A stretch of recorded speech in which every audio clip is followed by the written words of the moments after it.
Hi friends, welcome to Lavi's grand kitchen. ఈరోజు నేను చేయబోతున్నాను ఎగ్ బిర్యానీ. ఇప్పుడు దీనికి కావాల్సిన పదార్థాలు ఏంటో చూద్దాం.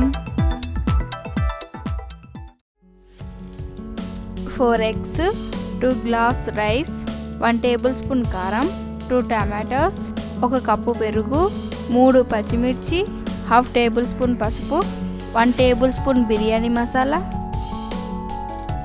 తగినంత సాల్ట్, 4 యాలకులు, 2 బిర్యానీ ఆకు, కొద్దిగా సాజీరా, 8 లవంగాలు, కొద్దిగా చెక్క, 1 టేబుల్ స్పూన్ ధనియాల పొడి, 1 టేబుల్ స్పూన్ అల్లం వెల్లుల్లి పేస్ట్, 2 మీడియం సైజ్ ఆనియన్స్, తగినంత ఆయిల్, కొద్దిగా పుదీనా, కొద్దిగా కరివేపాకు, కొద్దిగా కొత్తిమీర, 1/2 లెమన్. ఫ్రెండ్స్, ఇప్పుడు మనం ఎగ్ బిర్యానీ తయారు చేసే విధానాన్ని చూద్దాం.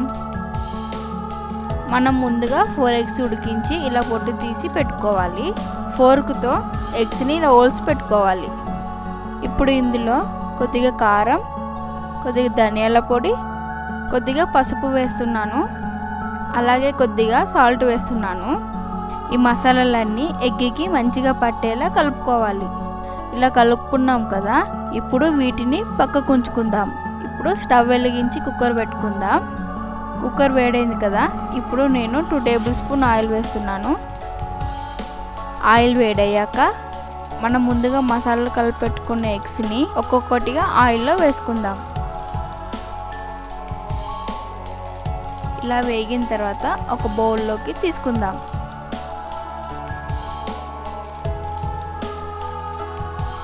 ఇందులోనే ఇంకొంచెం ఆయిల్ వేస్తున్నాను.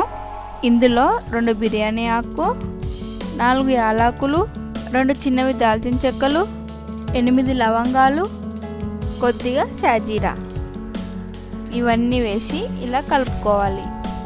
2 మీడియం సైజ్ ఆనియన్స్ ఇలా కట్ చేసి వేసుకుంటున్నాను. ఇలా ఒకసారి కలుపుకుందాం. ఆనియన్స్ ఇలా వేగిన తర్వాత 1 టేబుల్ స్పూన్ అల్లం వెల్లుల్లి పేస్ట్ వేస్తున్నాను. ఇప్పుడు ఒకసారి కలుపుకుందాం. ఇప్పుడు 3 పచ్చిమిర్చి ఇలా కట్ చేసి వేసుకుందాం. ఇప్పుడు ఒకసారి కలుపుకుందాం. ఇవన్నీ వేగిన తర్వాత 2 టమాటాలు కట్ చేసి వేసుకోవాలి. ఒకసారి ఇలా కలుపుకొని కొద్దిసేపు మూత పెట్టుకుందాం. ఇప్పుడు ఒకసారి మూత తీసి చూద్దాం. ఇలా టమాటాలు మెత్తగా ఉడికిన తర్వాత 2 టేబుల్ స్పూన్ కారం వేస్తున్నాను. 1 టేబుల్ స్పూన్ ధనియాల పొడి వేస్తున్నాను. 1/2 టీ స్పూన్ పసుపు వేస్తున్నాను. ఇప్పుడు కొద్దిగా కరివేపాకు, కొద్దిగా పుదీనా, కొద్దిగా కొత్తిమీర వేసుకుంటున్నాను. ఇప్పుడు వీటన్నిటిని ఒకసారి కలుపుకుందాం. 1 టేబుల్ స్పూన్ బిర్యానీ మసాలా వేస్తున్నాను. అలాగే కొద్దిగా సాల్ట్ వేస్తున్నాను. ఇలా ఒకసారి కలుపుకుందాం. ఇలా కలుపుకున్న తర్వాత 1 కప్పు పెరుగు వేసుకుంటున్నాను.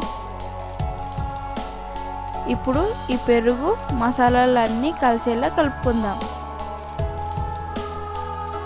ఇలా కలుపుకున్న తర్వాత ఒకసారి మూత పెట్టుకుందాం. ఇలా మూత తీసి ఒకసారి కలుపుకుందాం. మనం ముందుగా నానబెట్టుకున్న 2 గ్లాసుల బాస్మతి రైస్ని ఇందులో వేసుకుందాం. ఇప్పుడు ఈ మసాలాలన్నీ రైస్కి బాగా పట్టేలా కలుపుకుందాం. మనం రైస్ని నానబెట్టుకున్నాం కాబట్టి నెమ్మదిగా కలుపుకోవాలి.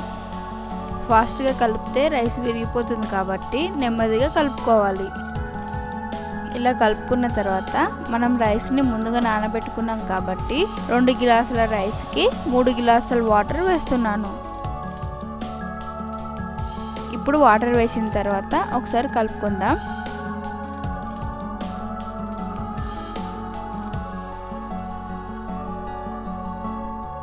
నేను కొద్దిగా సాల్ట్ వేస్తున్నాను. మీకు అవసరమైతే వేసుకోండి, లేకపోతే లేదు. ఇప్పుడు నేను 1/2 నిమ్మకాయ రసం వేస్తున్నాను. ఇప్పుడు నిమ్మరసం వేసుకున్నాం కదా, ఒకసారి నెమ్మదిగా కలుపుకుందాం. ఇప్పుడు ఇందులో కొద్దిగా కొత్తిమీర వేసుకుందాం. ఇప్పుడు మనం ముందుగా ఫ్రై చేసుకున్న ఎగ్స్ని ఒక్కొక్కటిగా ఇందులో వేసుకుందాం.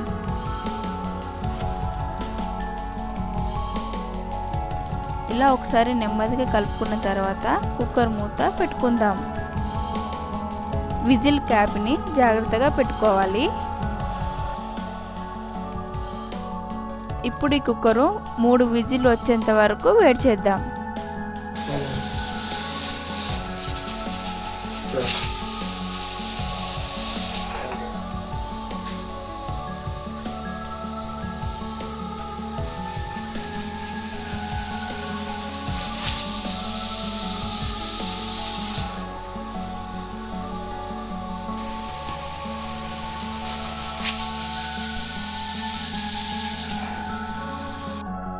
ఇలా 3 విజిల్ వచ్చిన తర్వాత ఇప్పుడు మనం స్టవ్ ఆఫ్ చేసుకుందాం.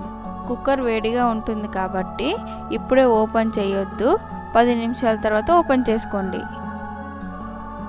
ఇప్పుడు ఓపెన్ చేసి చూద్దాం. ఇప్పుడు మీకు ఎంతో ఇష్టమైన వేడివేడిగా ఎగ్ బిర్యానీ రెడీ. ఇప్పుడు మనం ఒక ప్లేట్లోకి సర్వ్ చేసుకుందాం. ఫ్రెండ్స్, ఎగ్ బిర్యానీ చేయడం చాలా సింపుల్. మీరు కూడా మీ ఇంట్లో ట్రై చేసి చూడండి. ఫ్రెండ్స్, ఈ వీడియో చూసినందుకు థ్యాంక్స్. ఈ వీడియో నచ్చినట్టయితే లైక్ చేయండి, షేర్ చేయండి. అలాగే మా ఛానల్ను సబ్స్క్రైబ్ చేసుకోండి.